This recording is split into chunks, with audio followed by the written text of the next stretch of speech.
Hey everybody, it's Master Gallengeist here, bringing you my review for Captain America issue 17.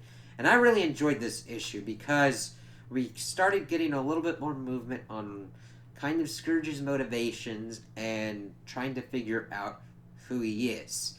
And we got at least some leads into this, and it's really kind of starting to connect and go a little bit more forward of what's kind of going on with the whole police situation in New York, Fisk's kind of role in that, and what Scourge is kind of doing. So we start off, and we're at like Sharon Carter's compound, and they're pretty much having a powwow to see what's going on. Uh, Tony is pretty much saying, "Hey, it's not a matter of if the whole raid video goes out; it's a matter of when." With everything going on, because if the U.S. agent was able to get a hold of it, it's just a matter of time. So Misty and the rest of them are kind of like, all right, we need to kind of get back, kind of retool ourselves. So they decide to go and talk to Laramore's brother, and he's in Staten Island. So they just have Cap and Misty go, and he's freaked out and he's like, whoa, he's got a gun on him, and he's like, oh, I'm sorry about that. And he's like, damn, I pulled a rifle on Captain America. But they're like, okay, who were you expecting? This is kind of weird.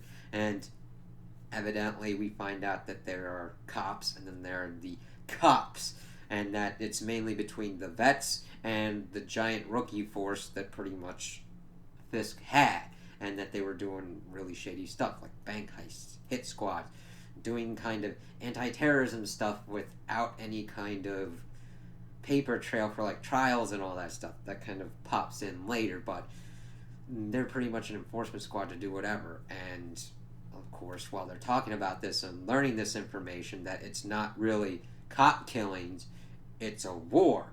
That Scourge is not going after police officers, he's doing a war against criminals, no matter what they wear. If they're actually wearing villainous kind of garb, or they're going around posing as police officers. So it's like, okay, that kind of leads into a wrinkle, making Scourge more of a kind of Punisher-like figure. And I'm like, ooh, that's really kind of cool. And it'll be kind of interesting to see how that kind of goes.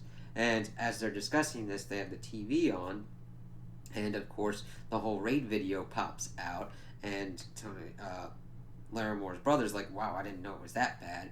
And right as they're kind of getting over that initial shock, a flashbang calls off, and the watchdogs come in. And seeing Steve trying to reorient himself and talk through how he's going through the flashbang process is actually pretty cool. I kind of like getting that kind of inside perspective of Steve as he's doing his tactical thinking and everything. So he's pretty much trying to get himself reoriented and everything, but he's not fast enough, and the watchdogs kill Laramore's brother, but he's able to act fast enough to pretty much help out his wife, Alyssa. And he's pretty much getting through, and he's doing his super soldiering and everything, but he takes out a couple of them, but then he starts to get surrounded, and that's when Scourge pops up and pretty much takes out the rest of them.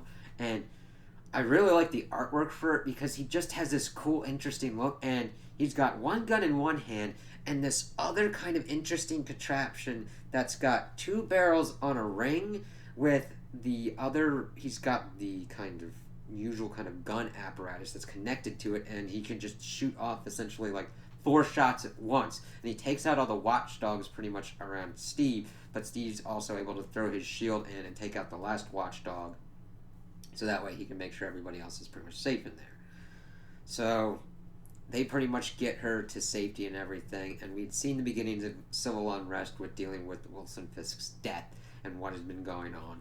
But after the whole raid video and everything going on, they're pretty much trying to figure out what to do, and they're like, all right, we have to look into the rest of the vets of the police force. And it was like Laramore and this guy named Diaz. He had done tours in Afghanistan and everything. There's a marksman and all that, so like, okay, evidently he has a house in upstate New York.